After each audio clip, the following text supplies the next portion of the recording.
नमस्कार, स्वागत आहे तुमचं 21 दिवस एक्सरसाइजच्या 17व्या दिवसामध्ये। आज आपण पाहणार आहोत फुल बॉडी सर्किट।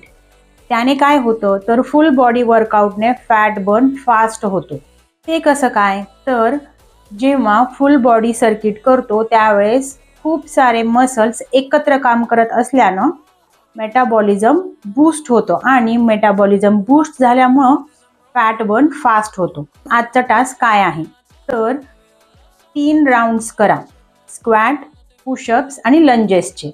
एक राउंड ज्यामध्ये 10 स्क्वॅट, 10 लंजेस आणि 10 पुशअप्स मिळून एक राउंड कंप्लीट, असे 3 राउंड कंप्लीट करा आणि कमेंट करा सर्किट डन म्हणून। उद्या आपण पाहणार आहोत बेली फॅट कमी करण्यासाठी तुमचं पोस्चर फिक्स करणं कसं गरजेचं आहे। तर उद्या भेटू या नवीन माहिती सोबत। तोपर्यंत या व्हिडिओला लाईक करा, शेअर करा आणि सबस्क्राइब करायला मात्र विसरू नका। स्वस्थ आणि मस्त जगा fun food fitness doctor Swati सोबत। धन्यवाद।